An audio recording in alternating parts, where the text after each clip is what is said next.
All right, what is good? Welcome to a brand new episode of Panties in the Mouth. We have a very, very special guest on the line.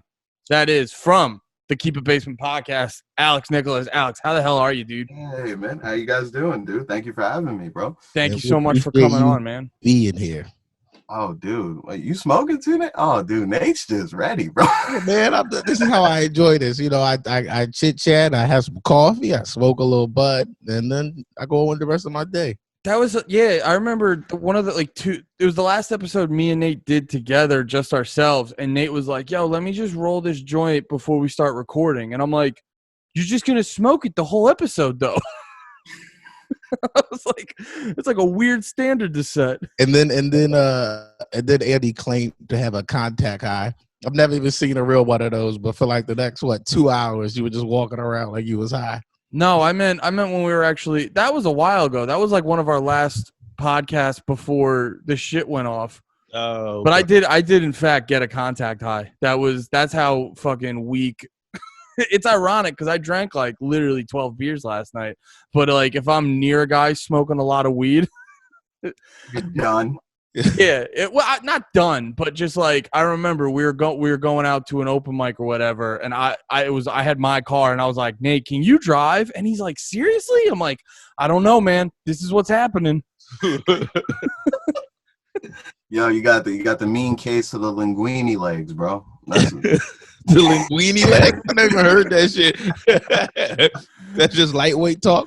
Yeah, Oh, you the linguini legs. That's when you're telling your feet to move and they like 3 seconds behind. Like I thought you meant I go good with a red wine.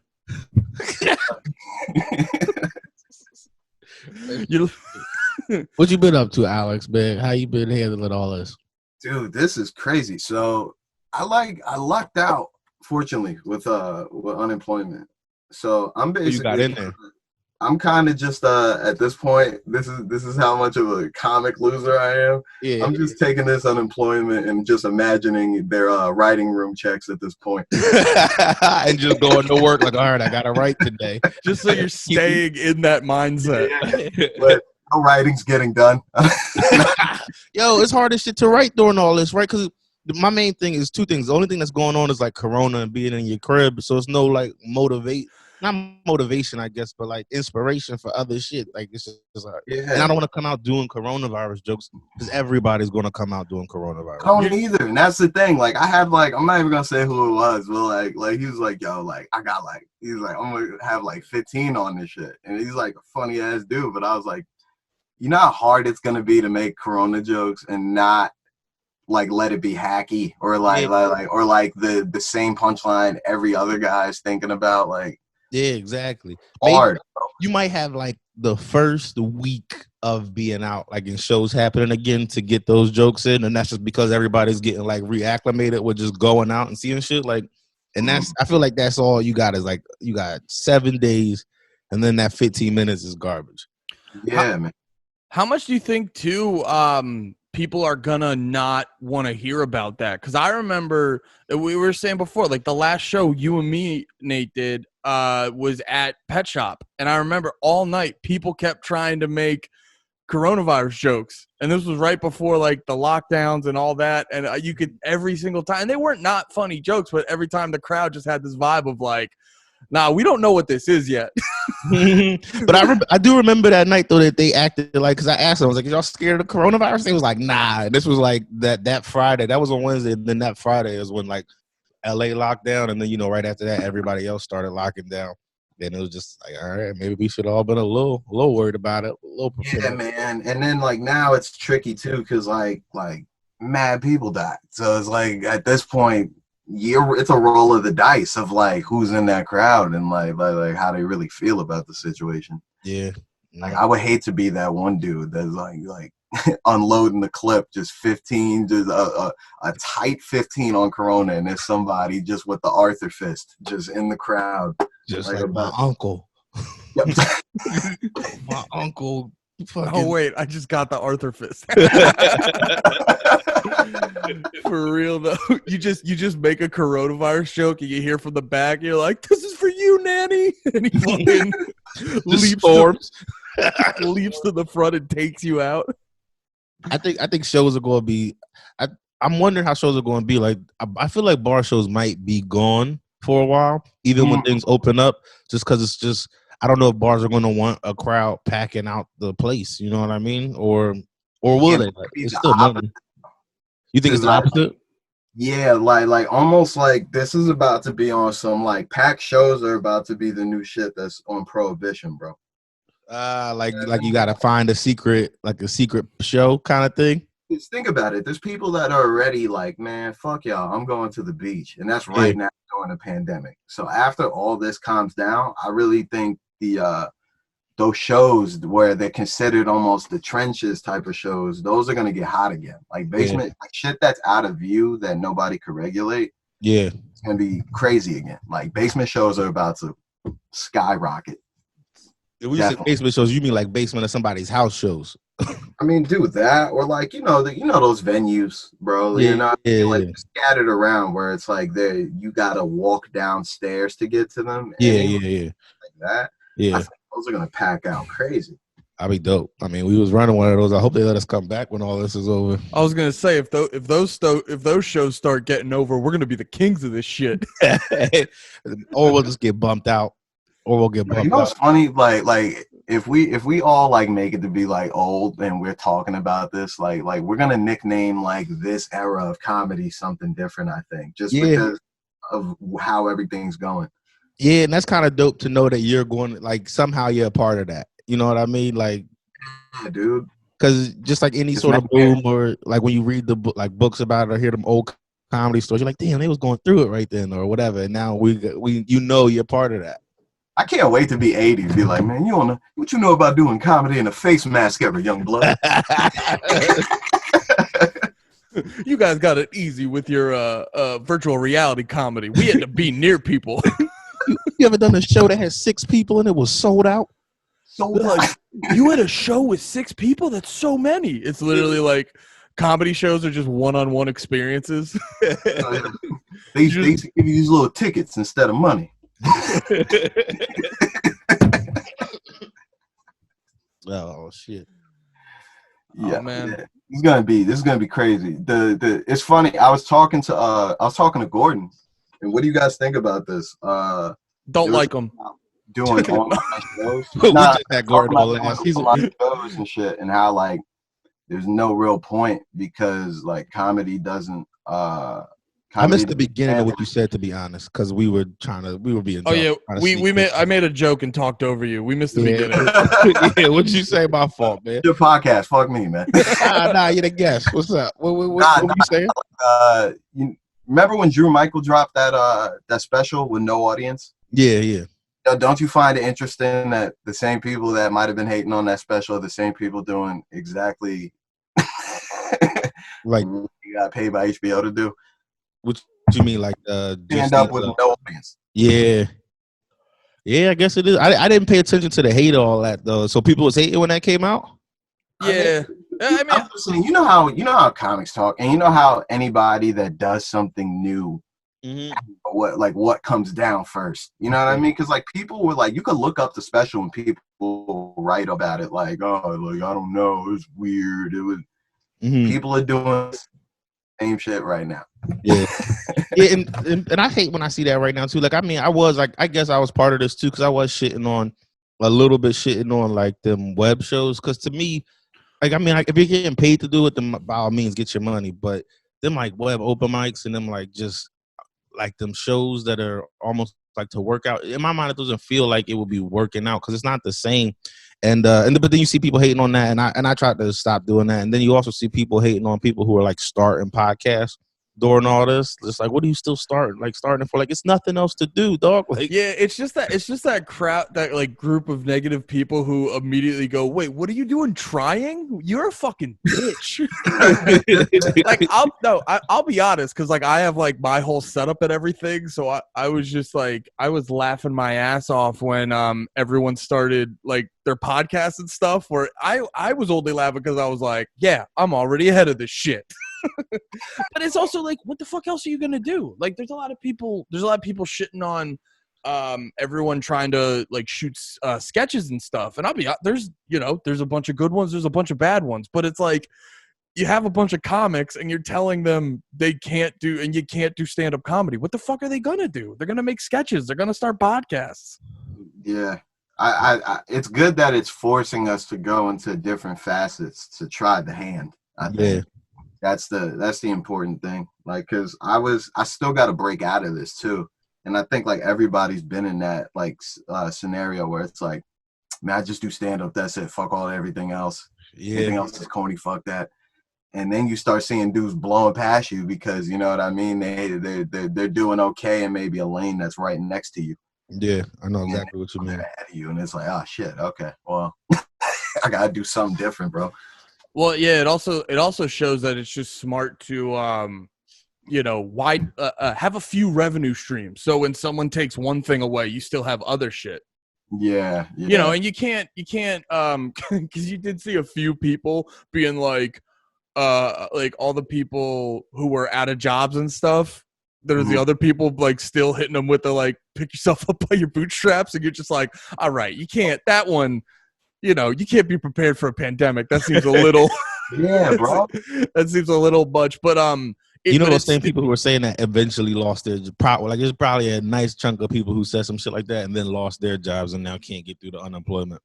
And Yeah, dude. Like, and that's you can't pick yourself up by the bootstraps if you ain't got no boots, bro. Like there ain't nothing you could do. And then they cut your feet off by the ankles, and then they just keep pushing you. You're like, I just want feet. Can I just have feet? Like that. What's that dumb meme where you see like two photos side by side? Like one is like just a dude miserable in a hole, and then like the other one is him climbing out of it with like his own clothes. And it was like, the choice is on you. I'm like, yo, who the fuck thinks of shit like that? and then animates it, and it's just there and it draws the meme. I was like, who thinks of shit like that? Like, it's so dumb. Yeah. It is funny, the people who take the time to make those memes and stuff. I didn't think about it until you just said it. It is funny where like, dude, I've been like 8 words into a tweet and can't figure out the right wording and just bailed on it. I can't imagine like coloring and like coloring a meme to just be like, I'm gonna tell people how to live their life. You have to come up with a character for that meme. Like the guy. All right, what's the guy trapped in the ditch look like? I gotta figure him out. He's definitely. Yo, they just have him like crying into his own knees, and like the first photo. Yeah, it's so dumb. Yeah, this is. I don't know. I went through. I think the first month of this, I was hating it. I'm hating it now because I'm not getting up, but I am enjoying like the come down of everything. The only thing I think I miss out of everything, I'm an introverted dude anyway, so I don't necessarily. I miss the comedy hangs a little bit, but I don't miss like hanging with other people or anything like that, or going out and like doing shit. Like now, I never have to be like, all right, you want to go out and get drinks with my girl? Like I can just be like, we can't. So we're in. Do what I wanted to do anyway. Oh yeah, I'm loving the whole fact that it's like, oh, what should I like? Because I always have like, you ever hear the expression like FOMO, fear of missing out? Yeah. I always have that like hardcore, and it's like when there's only 4 options, you're not really missing out on much. Yeah, it's just what beer am I grabbing? Yeah, it's like fear of missing out on watching the wrong show on Netflix. Yeah, fear of missing out is like definitely like shit that'll get you like in a bad situation sometimes. If like it's like crazy, you know what I'm talking about? Like the people that always have to be on the scene, like yeah, because you always end up at the wrong place at the wrong time. Wait, what do you mean? Like, nah, you know what it is? I think white people have FOMO. Black people, like nah. That's what it is. Yeah, I was thinking about there. I'm all right. I think it's just that. I think it's that inherent guilt you grow up with being white.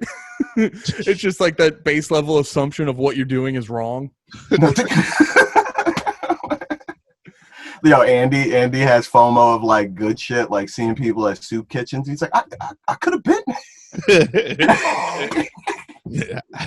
No matter what, or I didn't make them.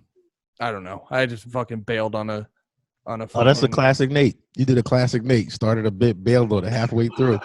No, I'm tired. I ate a huge bowl of spaghetti earlier, and I drank a shitload last night. At what time did you eat the spaghetti? It's 2:23. Yeah. I didn't think about it. Yeah, that's ridiculous. You're on the same page as my wife. I started boiling water at like 11:30, and she's just like, pasta? Like she did that one. She goes, pasta? You was boiling water At 11:30? Yeah, I was hoping it was like last night's dinner. You had to microwave it or something. Nah, you No, I made fresh pasta. Made fresh pasta. This nigga made pasta from scratch, bro. Oh yeah, dude. First episode of season 2 of Master of None. Oh my god, that's amazing. Nah, I can't front. I remember I did like jerk chicken around that same time. Yeah, it's just fun to shit on Andy. I've been eating real shitty this whole time. Oh no. I completely, because I know my character on the podcast, and I completely threw that out there as just like fucking chum. I was just like, have at it, guys. Just make it funny. You know what it is? I'm not at my haircut quota, so I feel like I'm just shying away from stepping into an uppercut. Like your self-esteem is aware. You like, what you gonna say to me? I'm handsome. I got a fresh cut, but now you just got that second part. You're like, they got something. That's what it is. Yeah, bro. I'm sitting there rough right now. Oh god. See. Oh yeah. You know what I look like right now? I look like when Will Smith got the job in Pursuit of Happiness. You look like you just said he had on some really nice pants. Yeah. I'm walking in Times Square clapping. You look like you're at the end of a season of Naked and Afraid.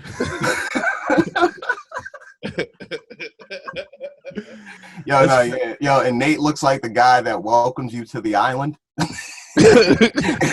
Damn, we just said I look indigenous. Mysteriously disappears. Yeah. Damn, Nate, you start fires with rocks. I have a tough time making fun of myself. As soon as I get attacked, I'm like, oh, I got nothing. Every time I got nothing.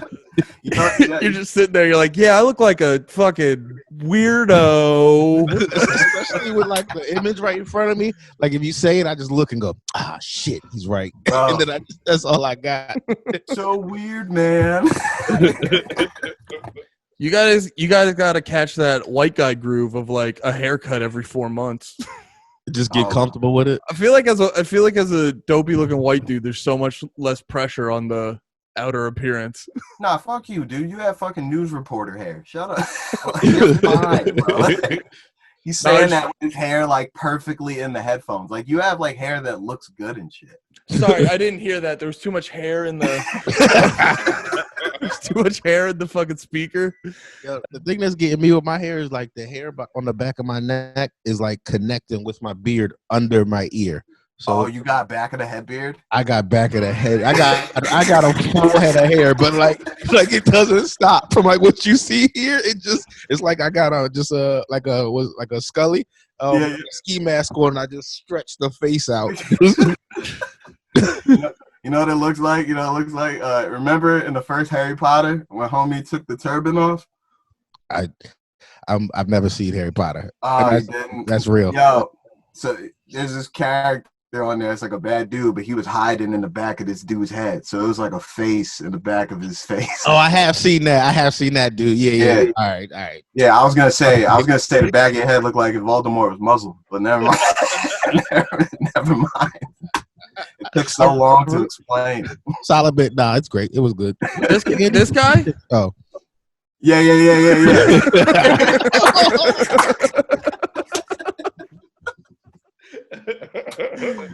Damn. Hell yeah. Another good point. Damn, Alex is hot.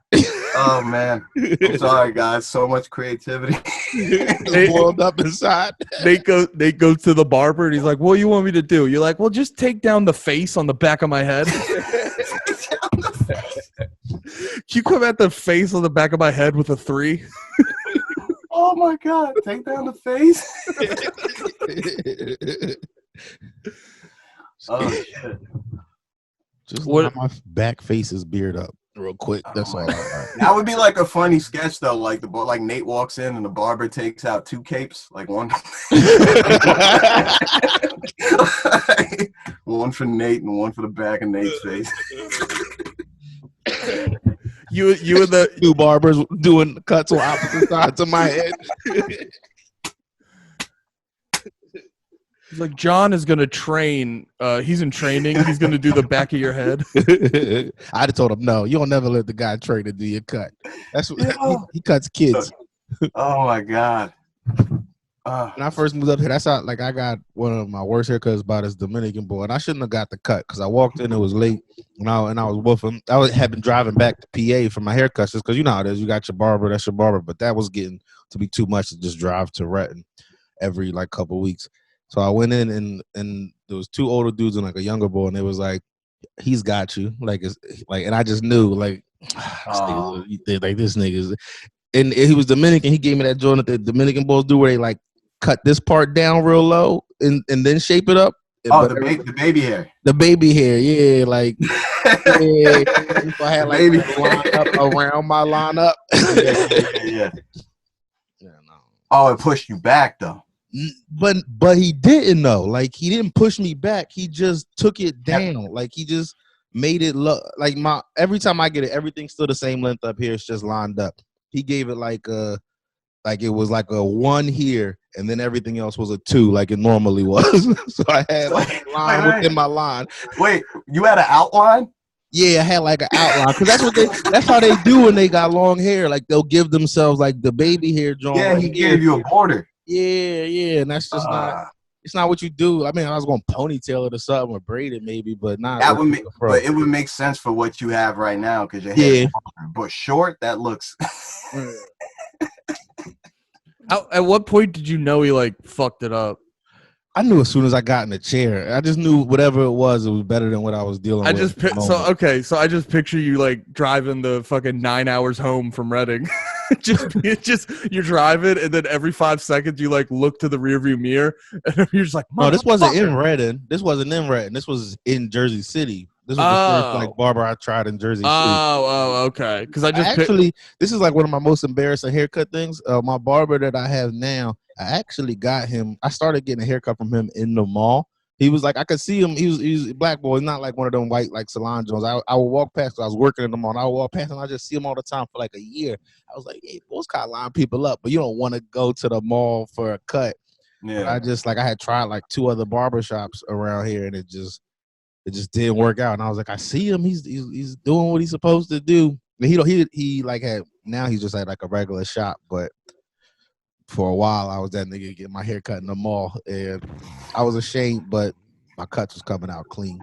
Yeah, that's what's good. Not too many people, you know what I mean, could like go to PacSun, you know, and then go to their barber later. Yeah, you know, on the same day.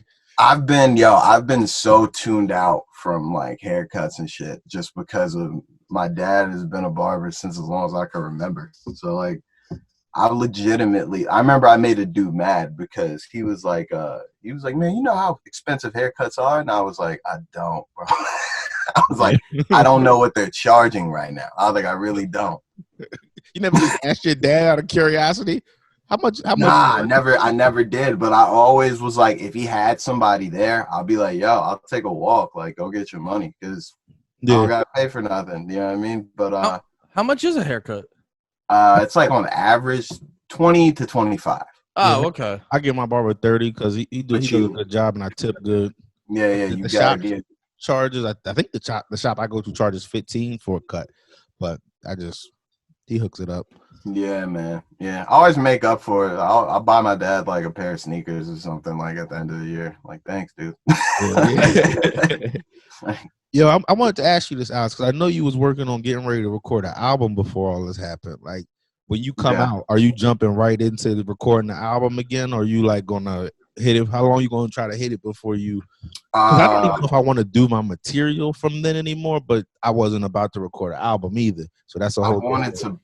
I wanted to burn it, but so basically, I'm 5 years in, and now it's like I'm starting to have that 45 that like I like the 40-45 that you like.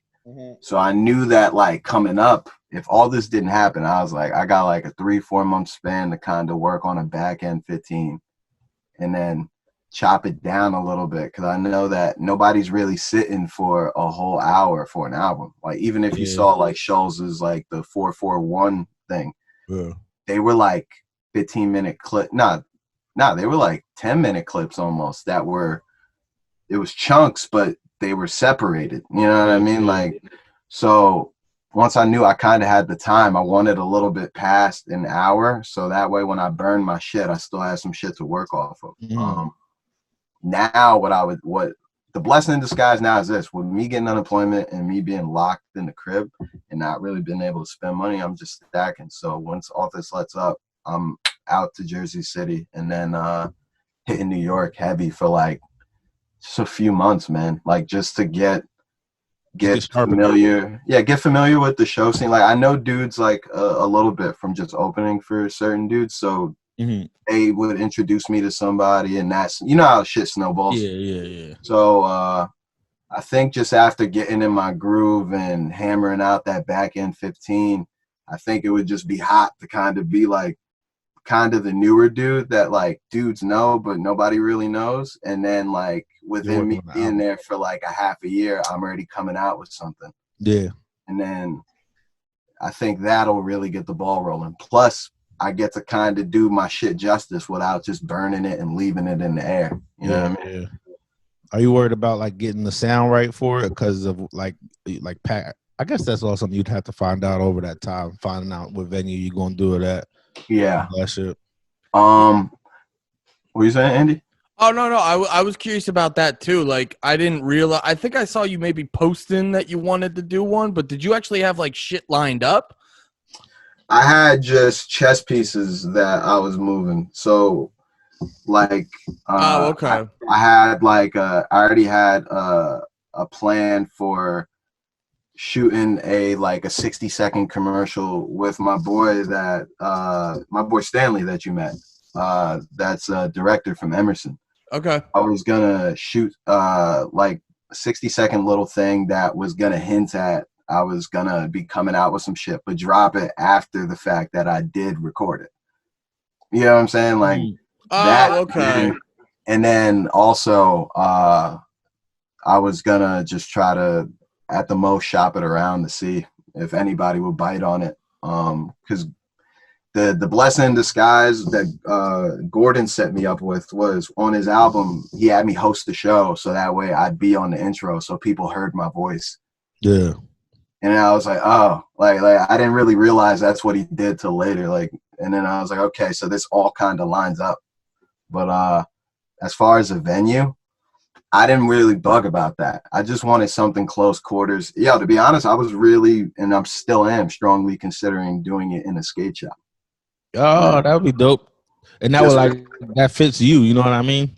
Yeah, man. It's it's that type of vibe. It's got the vibe of a bar show, but better. You know what I mean? Like, and dudes are with the grimy shit. Like you're talking to a bunch of skateboarders. These are the least judgmental people.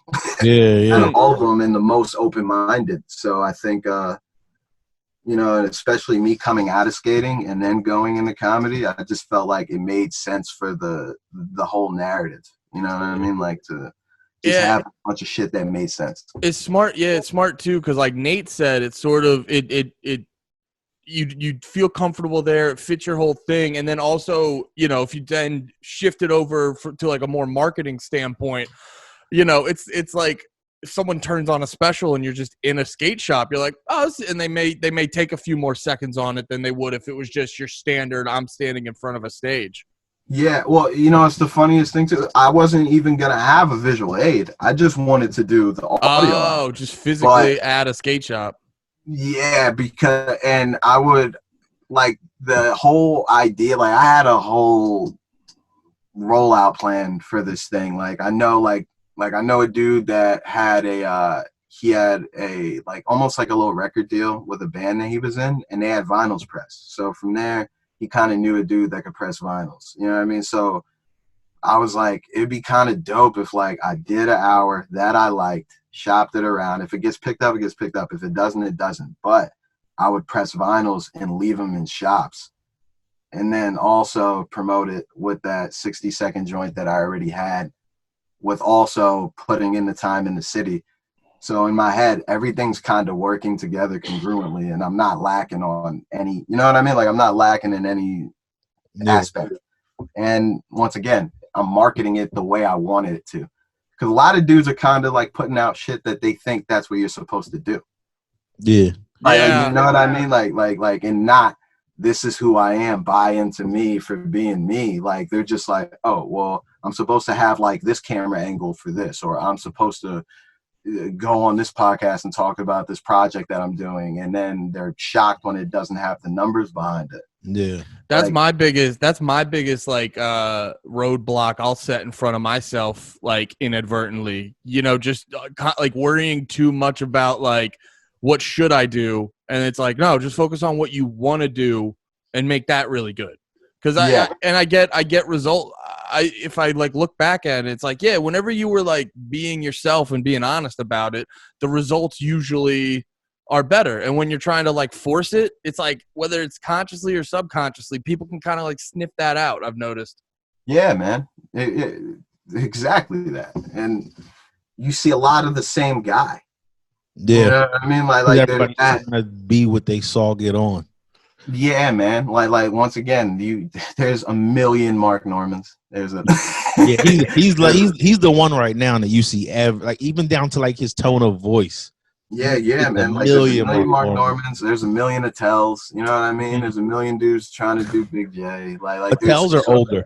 I feel like the Attels are older comics who didn't make it now. Like they've been doing Attel, or they did make it a little bit, but you know they've been doing Attel so long.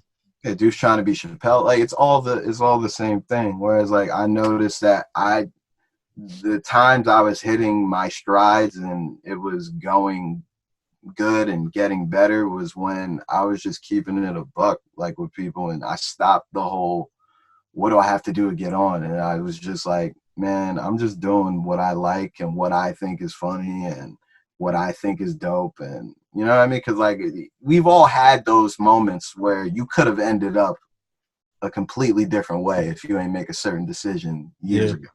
Yeah. Where it's like I remember a dude pulled me aside. I was like, you know, you should really just start wearing button ups. Like you want to be presentable. You want to. And I'm looking at this dude like for a second I considered it because I was like a year in. And I was like, maybe this dude knows what he's talking about. And then I remember just looking at Gordon, and Gordon's like in a fucking tank top and a Juicy Couture bracelet. And I'm like, hey, you don't know what you're talking about. Well, that's so funny. And that's what always, cause like you mentioned him earlier. I'm a big J fan.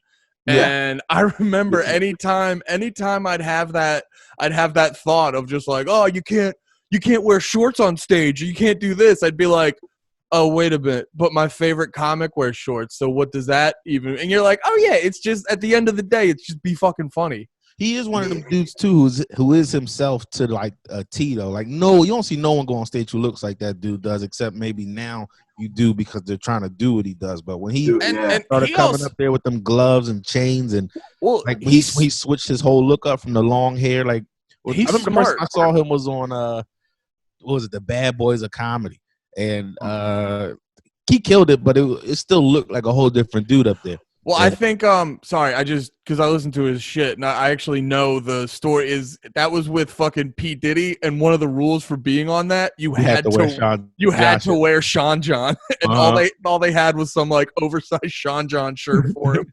It's question, probably his best outfit he ever wore. Oh, dude, he was into it, bro. I saw that. Yo, listen, I saw that act. Like it was good, but it was way different than like if you put them side by side, like a recent clip of Jay and that in the Bad Boys of Comedy, it's so different, dude. Yeah. Like his demeanor's different. Like now he could give a fuck if you like him or not. He knows he's gonna win you over. Like he was treading very lightly. He's got that weird, like he's just a big dude, chills in the pocket and just hits you with bits. Like it is dope to see. I saw him in Bethlehem a while ago when I still lived in PA, and like he comes out, sits down, first thing he says, there's like a row of probably like 8 old ladies there. And he just looks at him. He goes, "You're going to fucking hate me." That gets a big laugh. They're old. He looks like a rocker guy. That gets a big laugh. And then he goes, "You know what? I shouldn't judge you. You guys might be like the town hand job team. We don't know." And he just like goes fucking in, immediately sets the tone. And he's like, "Yeah, I'm in charge here. Like, we're going to have fun." That's great. Nah, you need that, bro. Like there's so many people that don't know how to. That's a guy that can match any energy, but he can also flip a room and make it his own. Like, you know what I mean? Like, cause that's a dude where you could put him behind somebody super high energy, and he's just gonna sit there, dude, like, and wait for you to come to him. Like, yeah. Those are the ones where you're like, oh, like you really know what you're doing, because like we all know what that feeling's like when like a room is silently abrasive. Yeah. like you're like sitting there inside, you're panicking. Inside, you're like, oh shit. But like this dude clearly don't give a fuck. Like, and that's amazing. I need that. I was just gonna say, you're reminding me of that when the people they like, it's not even that they think you're unfunny. I mean, they do think you're unfunny, but it's also like, I disapprove of the content of your joke, but they just do it with a stare, and like that shit makes my blood boil. Dude, sometimes I like that though. If I'm bombing already, and then I'd rather that. If I'm bombing, I'd rather see. Oh, and you don't. Okay, so at least we're both uncomfortable right now. Yeah. Nah, that what do you call it? The last time I did you guys' room. Mm-hmm. It was good, but do you remember in the beginning, like? I don't know. What happened? Because I remember that you've also done it so many times that I forget which one you mean. My bad though. I'm saying Pet Shop. Yeah. So, which is all amazing show. Once they allow people next to each other, go check that out, guys. Thank you for the plug.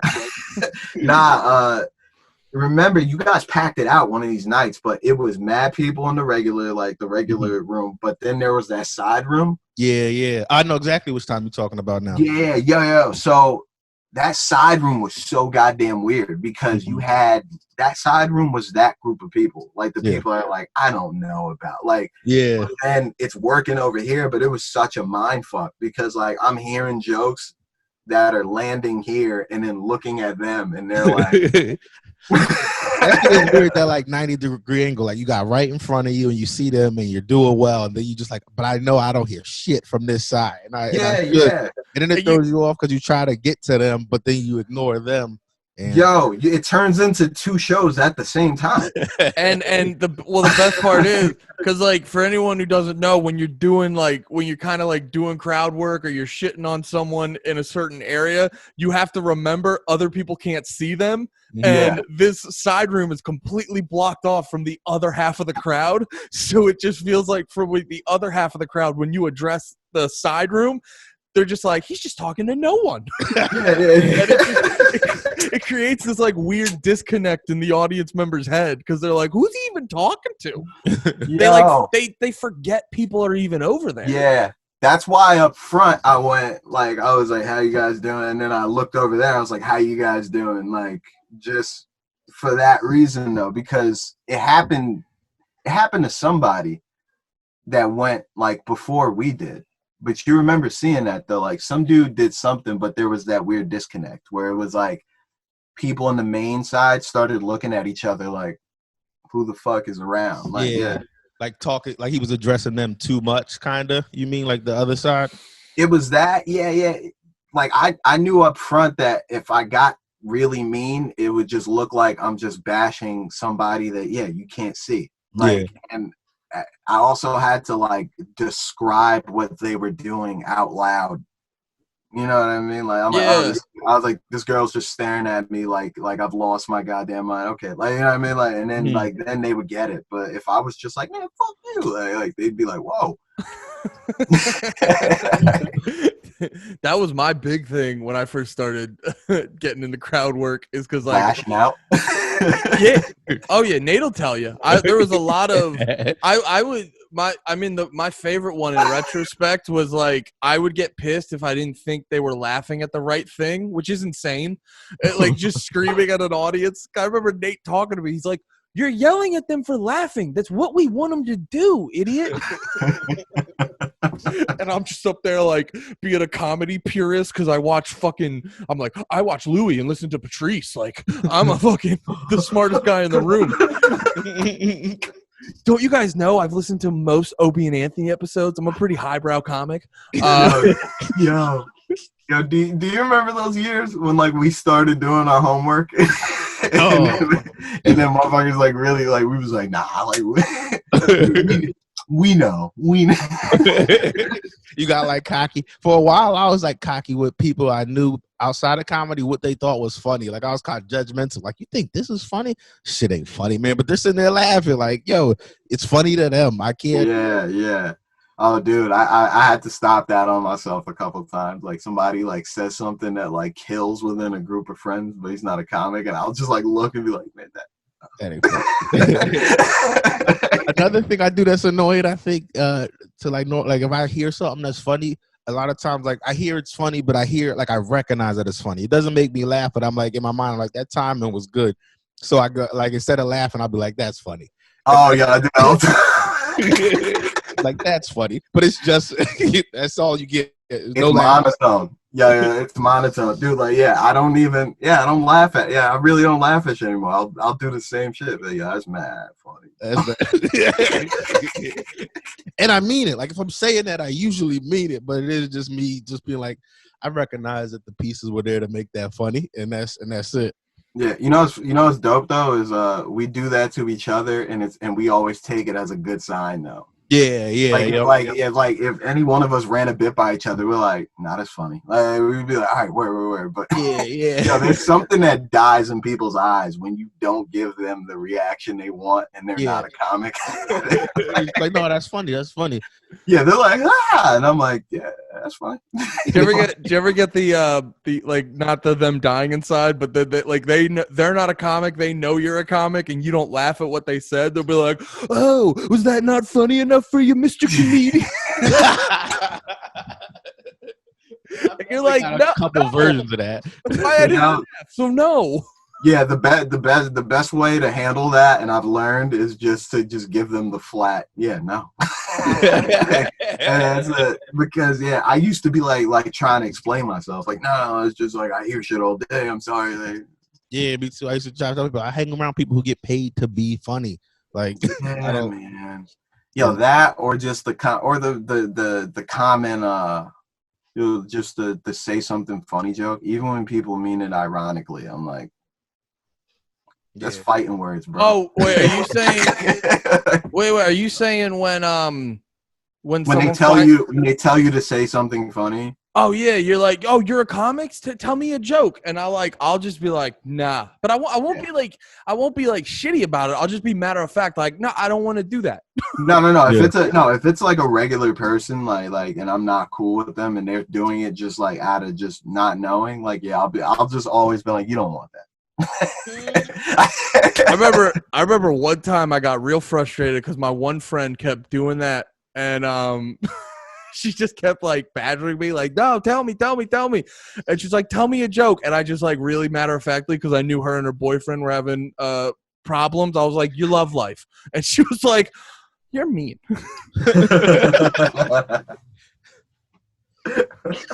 You did go kind of deep on her though. Yeah, I get when I think I'm right, I just get very like, I could just say whatever I feel like. Oh, yo, I got that from my dad, bro. My dad used to like do that shit a lot. Like the more angry my dad got when he knew he was right about something, he would just gun you, and it would be funnier. like I forgot we were talking about something, but like it got all the way up to the point where he just called my thinking asinine. And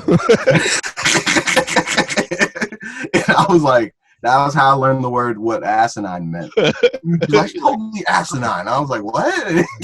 You're just like, you're like reading it. You're reading a dictionary like 2 days ago, just like, that motherfucker.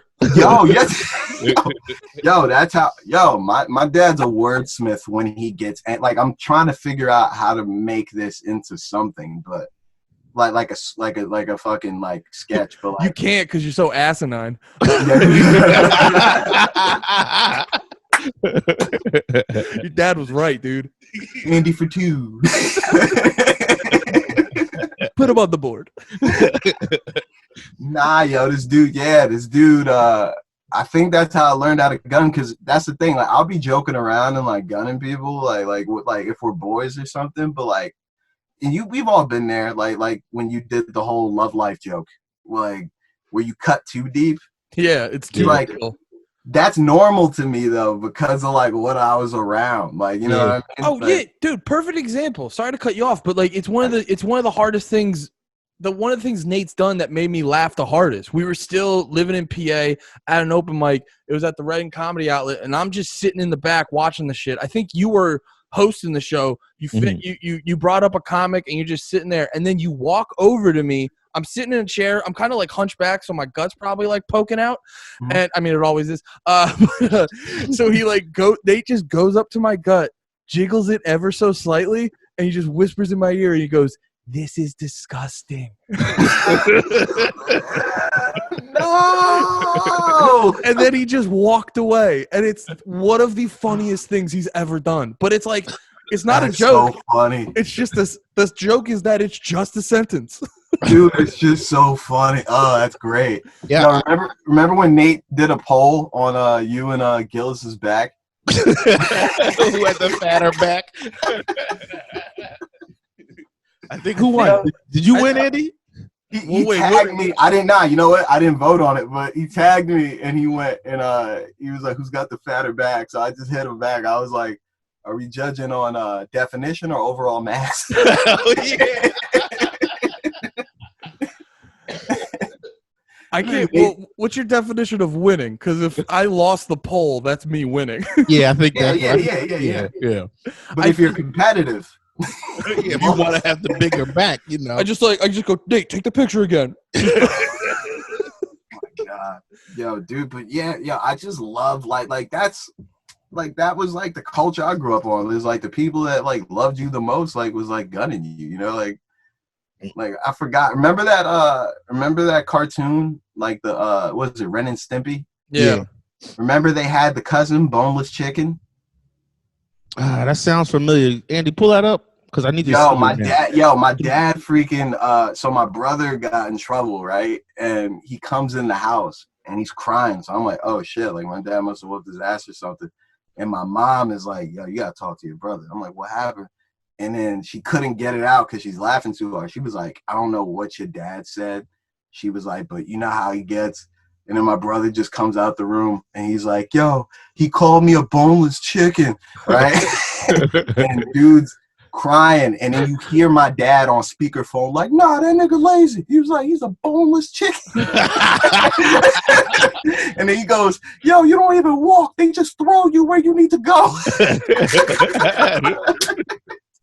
Oh shit! This is that motherfucker that's on the couch, bro. Yeah, That's so funny. God. That's so funny. Oh shit! Your dad. I would have never picked just because I don't know. He's barbers do be cutting it up though. Never mind. I just always I don't know. I think I thought of your dad. You know, you just as soon as you hear anything about anybody, somebody, you create a version of them in your head, even just hearing something once. And I don't know. I just would imagine him being like a serious, just like, I just be cutting my hair. You know what I mean? Just doing just that's it. He's a goofball, bro. But he got a short fuse though. You know what I mean? Like it's just his tolerance for bullshit's very low. But he's developed a very sharp tongue after a while. Like, dude, I was getting gunned at like 6 a.m. before school, dude. Like it was. Do you know? So that sounds like that's where you got your sense of humor from, Andy. Do you know where I never asked you that ever. Do you know where you got your sense of humor from, or is that just Andy? Yeah, either of y'all. I know. Why is it? I know I got like my sense of humor or like just my like love of just being funny. I just remember one time, I think we were at like my grandmother's funeral, and you know, it's a funeral, so everyone's like bummed out. But my dad was still, and now he's like, he's not like he's not shooting fire like your dad, but he's doing like he's your typical like suburban white dad. He's doing like dumb dad jokes and shit like that. But he was still like making people laugh and happy and having a good time while being at a funeral. And I just noticed that, and I was just like, I was like, that's awesome. And I know that. And then over time, I think just because in that too, my dad never just the way he parented, it always gave me a sense of being like open-minded. So I looked for like all shit, different types of shit. So because my dad, he's not funny, but he's a dork and he's lovable and shit like that. So I think him showing me that sense of like why comedy is fucking awesome, and then just having a broad range of like, yeah, go look for anything. So over time, I just had a open-mindedness towards the different types of comedy, and so it was just a bunch of shit over time. What was you about to say, Alex? Nah, dude, that it's along the same lines of what Andy was saying though, because it's a lot of, my mother called it the Sloan Boulevard sense of humor, because that's the street we grew up on in Plainfield. It's this long street, and it's got all these different side streets. So like hella families like from like the 80s like are still on that block. Yeah. And my mom was like, it's something about this goddamn street where it's like all my dad's childhood friends, like, and my uncles, they all had a really just dry sense of humor. Like just weird, like oddly specific shit, but like it's funny and it's like quick, like down to like my pop-pop is still quick. Like it's just, I don't know. It's just something I always saw. Like Thanksgiving was always a show. You know what I mean? Like it was just all of us in the living room, and it just starts like dudes just tagging each other's jokes for hours. You know what I mean? Like like that. Like I remember, I got an Uncle Ivan, and he smoked a bunch of cigarettes, and he was like, I was like a little kid playing basketball with him, and in like 5 minutes, this dude's just soaked. Like glistening. And then my dad is just on the sidelines laughing like, yo, Ivan. He's like, yo, look like somebody hit you in the face with a Vaseline snowball. and just the whole cookout, like dude's killing. I was like, Jesus, that's funny. That's the kind of comedy I'm jealous of, because I feel like I don't have that muscle the same way. Like I'm good with having quick responses and when you're shitting on each other back and forth, but like my brain would never go to a place of connecting Vaseline. It's like this silliness that you just gotta cut off this one part of your brain that goes, that's insane. You know what it is? And I realized that it's when I watch Theo Von reminds me of that sort of sense of humor, where it's like a dude that's very quick and he kind of makes these crazy analogies, but they make sense, but they don't, but they do. Like it's like that sort of thing. Like, I've seen some, every male I think on my dad's side of the family is just hilarious, and I still don't think I'm as funny as them. Yeah, see, that's funny, because like through my experience, like I was saying, I realized how dope just in general comedy is, and I think I learned then through like watching shit how to be funny, and also just growing up always being like kind of fat, really spastic, like an emotional dude. I noticed like being funny was my survival mechanism, and then I also got the best response.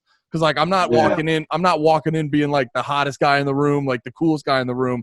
I'm getting my response from being funny. Yeah. No, I grew into that too when I had to switch schools. Like I switched schools from like going into 7th grade into 8th grade. And in 8th grade in Franklin, it's 7 and 8. In Old Bridge, it was 6 through 8. Okay. Because I moved from Plainfield to Old Bridge. So it was 6 through 8. So I knew these group of kids for like a solid few years. And then I moved to Franklin, went to 8th grade, new kid. And then now we're in the high school, new kid again. Yeah. And it's like all these motherfuckers that like you got a group of people that you sort of know, and then everybody else is a complete stranger. And then you're a freshman, you're going to school with grown ass men in your eyes. Like, yeah. And I just knew like dudes was getting beat the fuck up and shit. So I was like, yo, I just knew if I was funny and like when dudes would try to gun me and I would gun back, like after a while, dudes would kind of just leave me alone. And then like they would like start fucking just saying what's up to me, you know? And then like from there, it was just like I started just meeting people off of just, yeah, being nice and just being funny, dude. Like, yeah, it's the same thing. Like, cause dude, once you get into your first fight, you realize, hey, maybe this isn't for me. like, it's not like the movies. Like, even when you land something, it hurts. Like, it's like people don't tell you that. So it's like, after a while, it's like, you're like, all right, like, there has to be a better way than being the toughest dude ever. Oh, yeah. I remember when I found out, not from firsthand experience, but you find out, like, even if you land a clean knockout punch, you can break your hand. Oh, yeah. And I was like, wait, what? But you won. How did you break your hand? You won the fight. Yo, bro, that, and then it's just also, you don't know who you're dealing with, too. You know what I mean? And so, like, to you, like, and to the next man, this person may seem like he's got a grip on it all, but, like, if you punch a dude a couple times, he might just shoot you. Like, you don't know. Yeah. So yeah, I always thought it'd be way smarter to just not give somebody a reason to fucking fuck with you, but if they do, give them a reason to also back the fuck up too. Yeah. I still stand by this. I think men fear verbal ass whooping way more than a fucking way more. It depends on the dude. One. I think it depends definitely on the dude. Not like, yeah. Would you rather be on black, like embarrassed, or would you rather just lose the fight? Because people lose, you know what I mean? But like, I don't know. Man. See, like, I think some people are so scared of physical. Like, I would rather lose a fight, but there's a lot of people who would just be like, just don't touch my face, please. I've never felt pain before. Like somebody who's never been punched might rather just and has felt embarrassed might just be like, I know what embarrassed feels like. I don't know what. But like, what? That's actually a good question. Would you rather be like physically like, say you got in a fight, and I'm not saying like, oh, your one eye doesn't work, but like, say you got like a physical scar that was jarring, or like you get made fun of so bad, like your girl never gets wet again. Like, I'll get a scar all the way down my face, dude. Yeah, but it depends how bad your ass whooping is. She might not get wet again if she sees you get your ass whooped in like a embarrassing, like he just thrashed you kind of way, like knocked you out, picked you up, slapped you again, like one of them pussy a couple times. Listen, little nigga. No. If you go out the good old fashioned way, like nobody can hold you to that. Things happen. You know what I mean? Like, yeah, as long as you fucking stay in there and keep. I think y'all are underestimating how dry a pussy could get when she sees you get your ass whooped. I've seen relationships end. Actually, I won't say his name, but I got a friend who got slapped, and it was him, his girl. He was walking. This is in school ages or whatever. He's walking. They see him.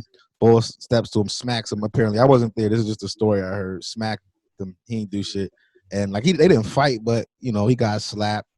But he didn't do shit. Yeah, I know. He got washed though. Bro, here it is. Like, even if you're scared, you gotta. Oh yeah, I know the rule. I'm just slap at least. Like. Yeah, dude. I wouldn't have done that. Even if like we still. Oh, I started to bring the reason that story's even in my head is because we was talking about like going too hard at people, and there was one time like compared to because we're so used to going hard at each other. This is kind of recently like. Within the last couple of years, it was in a group thread just having text back and forth, niggas is talking shit. And I said in the group thread, like, man, that's why, because that's something you don't, like, forget. Like, that's why a man slapping you and you ain't do shit. I was like, man, you can't even talk to me like that with that slap in your history, nigga. And he was mad for real from that. But, that's something that, like, I don't know. It's just... yeah, man. I went too far. Oh, dude, can I... Oh... I have another thing of you making fun of me because you went. It was funny because it's like quiet like shit talk. Well, no, it was just assassin. It was just really funny because what you did like fucked me up, but I didn't realize it was gonna bother me that much. Like, okay, so what happened was I did Philly's Funniest. like the one time I did Philly's Funniest, it was like three or 4 years. Yeah, Nate's a piece of shit. Nate is the funniest piece of shit I know. It was like 2 or 3 years into comedy. I was doing Philly's Funniest. I was like having a pretty good set, but I was like nervous. And like when you're doing your set, and once you hit about 4 minutes, they give you the light. I didn't notice the light. So if you keep going too long, they shut the mic off on you. I was so self-deprecating at the time, I just assumed the mic broke because I'm a piece of shit. So I just would happen during my set. Yeah, so I just kept going, and I'm even having people in the audience telling me, they're like, "You're done." You're done. and so I keep going, and then they just completely turn all the lights off on me. And it fucked me up because one time I was at the Helium open mic and I saw a dude get the lights turned off on him, and like to me, I was like, that is so fucking embarrassing. So when it happened to me, fucked me up. I was real. In retrospect, it's funny to look back on, but like 3 years in, I was real fucking torn up about it. So the following week, we're at once again the Reading Comedy open mic. You know, the story travels, right? So like I knew right after it happened that happened. I think I told you. Did you tell me? I thought I heard from Crick. Oh yeah, probably. Yeah, that makes sense. I think Crick was there. I remember. I was also pissed too because I really was. I didn't think I was gonna like win or anything like the fucking competition, but I was having a good set, so I was pissed. Anyway, following week we're at the open mic. I'm on stage, and in the middle of my set, Nate just turns all the lights off. Just to like, yeah.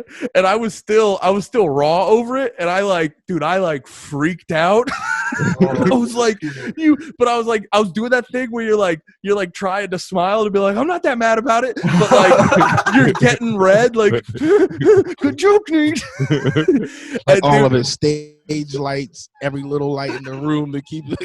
And I think and it was like we had all known. It was like inside joke, like, damn, you heard what happened to Andy? They shut the lights off on this nigga.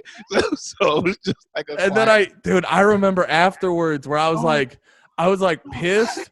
But also, like, logically, I'm like, no, that's a hilarious joke. Like, I get it. I would probably do something similar. But there was but there was also this, like, emotional reaction in me where it was just involuntary. And I was just like, it's a funny joke, but I didn't realize I was going to feel this way. And Nate, the best part too was like Nate kept apologizing. I was like, no, it was a great bit. Don't feel bad about the bit. It was a solid, because that's the thing. Even if I'm pissed, I respect the bit. But it legitimately triggered this like involuntary like emotional reaction because I got so. And I just remember Nate being like, "Oh, I didn't know it fucked you up like that." Yeah. I was like, dude, dude, especially then, like it was early and like shit happens. You blew the light, they shut the lights off for you. We'll move on. Oh no, I was being crazy dramatic about it, but I had this involuntary like reaction of like, just like that.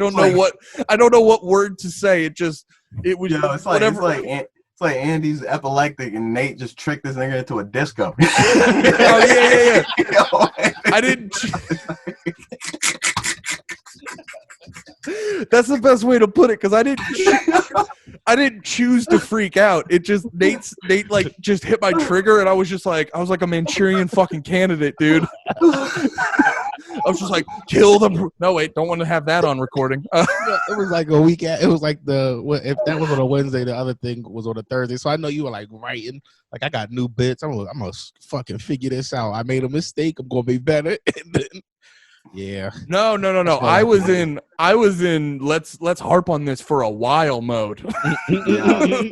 Oh, that's so funny. Let's not get over things. Feel this way?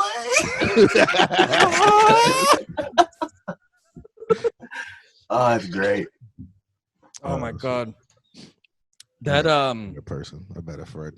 What? So I gotta be a better person and a better friend. That's no good. No good. Nah, I think me and you have been rubbing off on each other. You've definitely become a better person. I've been less emotional. It's a coexistence.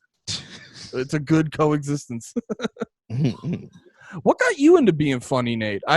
We were both talking about that, and then I actually got, as I'm talking, I'm like, wait, what got you into fucking doing comedy and shit, or just having a sense of humor? Actually, my brother was always a goofy dude. Like, and he helped me open up like my eyes to different kind of funny shit. Because I've been in the stand up since like I was young, but all I used to watch was Comic View. And the one thing I do remember about Comic View was like interesting is they would show, and this isn't like the comics' fault. This is like Comic View's fault. They would do this thing where they were like, after the show had been on no air for a while, it would be like a compilation. So then between this commercial break, it would be a bunch of comics doing like their, my girlfriend joke. So it's just, but it was looking like everybody was doing the same shit. But anyway, he was just a goofy dude. He put me on a new shit. But like the type of goofy he was one of the funniest things that he ever did to me. I think was I was like walking past him or talking to him real quick, and I had a cap on. And he's always been, way bigger than me. He just like flipped my hat straight up off my head and it went behind me. And I was like, yo, fuck you, nigga. Turned around and went to bend down and pick it up. And then he kicked me right in my ass and I fell over. And I couldn't even be mad. I was like, no, that might be the funniest thing ever. Oh, that's so funny. Oh, dude, that's like I have a nephew and he's like 11 now. But I met, when I first met him, he was probably like 7 or 8. And when you get a young nephew, you realize like jokes like that, they're like, they don't know him. So like you can hit him, like you can hit him with the fucking, you got something on your shirt, bam, and it's with fresh eyes. Dude, to do that to someone who's never experienced that, they're just like, what the fuck just happened to me? What world did you just send me to?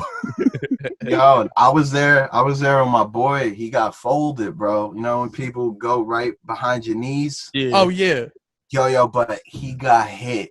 That move you only think is in cartoons. You never think is real. Yo, he's but it was so funny because he was like the kid in high school that was like 6'2", 6'3", which is like giant to us. Yeah. But we hit him, and yo, it it's was still like giant to Nate. Yo, it was like watching like a Tesla convertible, bro. This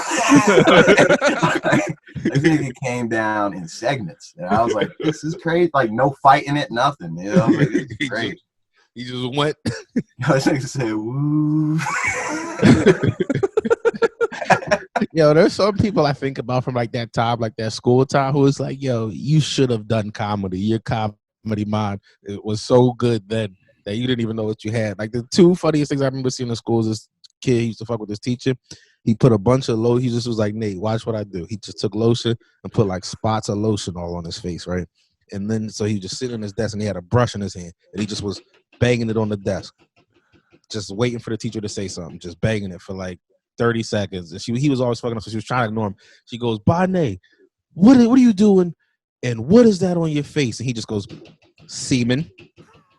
It just keeps going, and then she doesn't even say anything. Like she just goes and grabs her passes. Like she just goes and grabs her passes, fills them out, and just gives it to him. Just like, get out my class, man. And that was it. And then the other thing that I just thought was great. Semen? Huh? He said semen. He said semen. He had just spots of it all over his face. It just was like semen, straight face. Like she's up here. He just was looking straight. Semen, and then another thing I thought was great was this other kid, his name's Khalil. He came in and he just we were just starting class. He just walked in. This was the first period of the day. He just walked in, started moving all the desk out the way, just like created this big space and just put his book back on the floor and laid down and like acting like he was going to sleep. Like, fuck it, I'm already done with the class. Just moved off the desk and got comfortable like it was a bed. It's still to this day one of the funniest things to me. Yeah, I wish I could be that bold, bro. That shit was my mother's great. a teacher. I couldn't even. She's like, I know all the tricks, dude. Nah, yo, my mom used to bring me to parent teacher conferences with her. Like when they had to meet my teacher. So like I couldn't deny nothing. Like yeah, I was just sitting there. Like, yeah, it was crazy. But yo, kids used to wild out, bro. Like, yeah.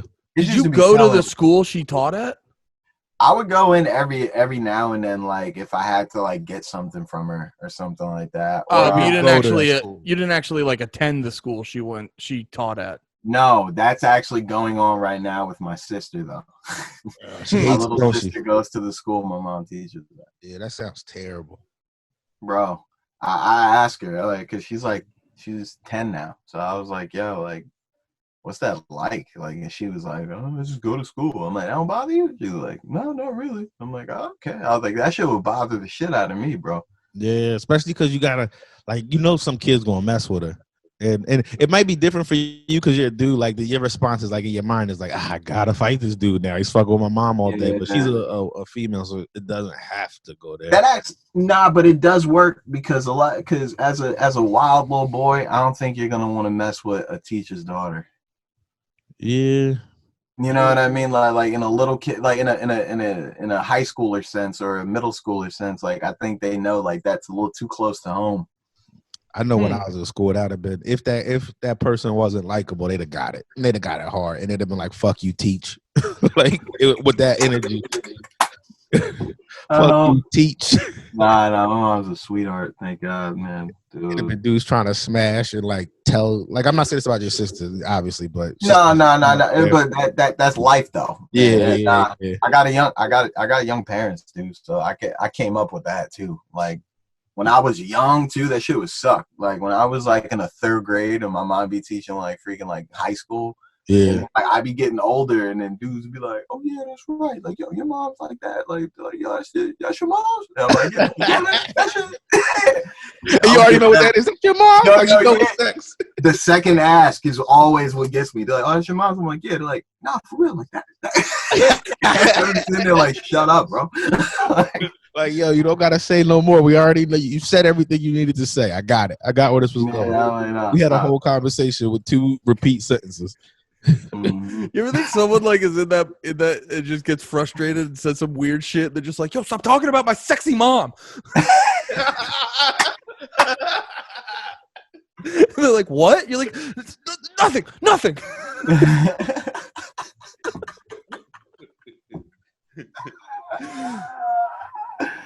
Oh shit! Nah, thank God. Thank God my mother's wholesome. Oh man, I be seeing these Instagram moms. I'm like, whew, that'd be rough. Yeah, man. I don't know what that's gotta be. Like, that's a life. Like, what's that life? Like, and by this, I'm not saying if you're a mom and you happen to have an Instagram. I'm talking about like the yeah, I know what you're saying. The Fashion Over moms. Yeah. Yo, imagine being like. Yeah, dude. Yo, your mom got a promo code, dog.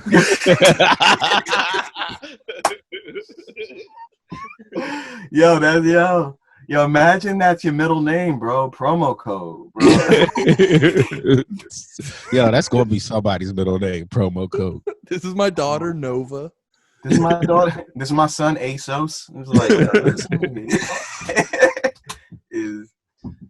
yeah, nah. Imagine being old enough to know what goes on though, and then you see like your mom. The thing I'm more worried about is the dudes who aren't old enough now, like they're like 1, 2, but you know the internet is forever. Like, and with facial recognition technology and all that shit, like people, like kids are gonna be able to find all this shit, like exposed videos and. I think it's just gonna force people to just have to be okay with it because it's like it's good. You're just gonna throw like these kids. Kids are young, they're stupid. They don't really think about like long-term shit, and then they have fucking cell phones, so they're just publicly making all their mistakes. And either we're gonna kill each other, or just have to just be more chill with it. I guess I don't know. I think the medium's gonna force people to. Because you think about it, like I know it's like a cliched statement, but it is like, thank God I didn't have a fucking smartphone when I was in high school. Yeah, I mean we did though. I never got like an actual. It just came out in like 2012, right, or 2011. Yeah, but me and Andy was 22. We're older than you. Oh, that's right. Yeah. I didn't actually. Yeah, I didn't get like an iPhone. Y'all are old as fuck. Yo, Alex is done. Get him off the podcast. Get the fuck right outta now. here. Are you even old? Yo, fucking. Look. Damn, Andy. Yo, No, I didn't. That's I had Andy's the- Achilles heel. The one time I was talking, I was at Andy's crib and I was just fucking with him. He said something like, "Yo, we young guys doing comedy." We was like 29. I was like, "Andy, we're not young anymore." No. And then I was like, then I just started fucking with him. Yo, we're 29. We're finished. It's fine. And just was like, you were like, dude, don't say that. No, what happened was I had the pieces of a joke and I was about to start in one direction and I was like, that doesn't make sense. And then like Alex's hot mom, that pops into my head. I was like, what do we got there? Nothing. So I just turned into you were watching me not be able to formulate a joke in real time. Yo, you just kept getting redder. I was like, he's coming up with something. I see it. The wheels are turning. No, yeah, I didn't get like a iPhone, Android, whichever was the first one I had till like end of college. So I'm not far behind you guys. Like I'm 25. Yeah.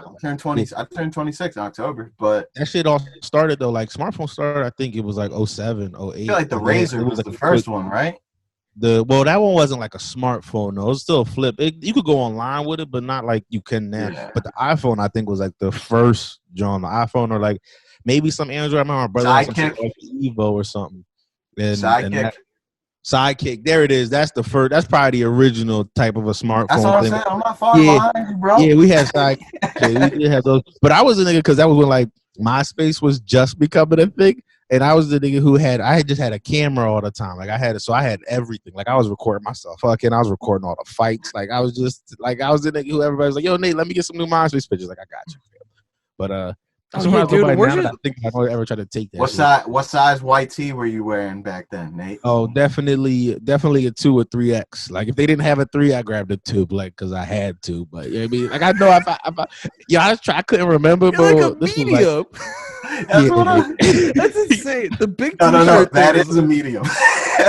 Yeah, exactly. Like that was my size. I used to walk to the bunch of borders before school. Like, let me get a fresh 2X and just throw it on. Swimming in it. Feeling clean. Like I got my fresh. A 2X would be nah. They were cut a little bit shorter. No, they were cut longer than that. Joint was like down to like my knees, like above. But that's how you did down your knees. You was looking like a franchise boy. Yeah, but that was appropriate. That was appropriate at the time. You look at Andy. Lean with it, rock with it, Andy. Those are the people.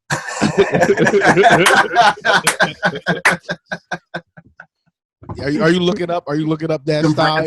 Yeah, I googled franchise boys and Google auto corrected because I didn't write it with a Z. Can't forget the Z. Yeah, I was trying to get into my MySpace one time just to find some of them old pictures of me looking like that, and I just couldn't. Yo, look at Nate. Lean with it, rock with it. Yeah, it was like them. Like that would be me. Like how them niggas was looking. Oh my Lord. Damn, I really wish I could find some of them old pictures. Yo, the fits were horrendous, bro, back then. But you felt so clean. You did, but why were we doing that? Like, remember when Against All Odds was coming out with those T-shirts that had like 3 shirts, but it was one? Like there was one main shirt, but there was like 3 layers on the sleeve. Yeah. Like it was like built in that you had like it was like a polo, but it had like a fake It was like built-in sleeves. Yeah. I bought a shirt like that from fucking like JCPenney or whatever recently, and then I looked at it because like it basically looks like you have said recently. Yeah, well, okay, it's a lot. How recent? What? How recent? Well, I just had popped on the Franchise Boys, and no, it was probably like a year or 2 ago. But this is recent. It's really yeah. I got white people get trends way later. No, but I remember like having the shirt, and it just looks like you have a shirt over top of another shirt. And then I remember looking at it in the mirror, and I was like, it just looks like I'm wearing one shirt that doesn't fit me. Like for some reason I'm wearing a small over a large or whatever. I'm looking That at was old, the style back then, though. I don't know why we did that. yeah, I'm looking at old pictures. The oldest I can find, I guess Facebook came around like right when I was transitioning out. This is the I'm gonna share the screen. This is the worst. This is the worst I can Oh find. no! Just Oh no! just look at that. Look at my ankles. Look at all that. Look at all that denim. Look at all that denim around my Yeah, sneakers. you look like the plug for mid, bro. Like, I probably was at that time. I yeah. really probably was. All right, let me get this out of here before I embarrass Nah. Keep going. It won't be gotta long see before I more get of to these. comedy, Nate. Again, look, see now it's just me being who I am now. Prior, We skip okay. right past that baby picture. All right, we're done here, fellas. Yo, that's great. Oh, That's funny. Yeah, man, it's been a good episode. Yeah, we appreciate yeah, y'all. This was fun, man. This feels Fun. like, yeah, man, this was natural as fuck. We definitely got to do this again, Alex. Alex, throw out any links or whatever that people should go check out. Just Keep It Basement podcast on iTunes, Spotify, Apple Music. I co-host that with my boys Tom Sweeney, Tom Zappia, Mike Sweeney. Excuse me, boys. Last episode we had UFC fighter Mickey Gall come back on. And other than that, I'm just writing mediocre joke after mediocre joke, baby. Hell They'll yeah. all be mediocre until we can throw them at the wall, man, and find Oh, out hell yeah. for real. Hell yeah. Go check out that podcast. Alex Nicholas, you're the fucking man. Thanks for coming on, dude. Thank you, man. Thank you guys.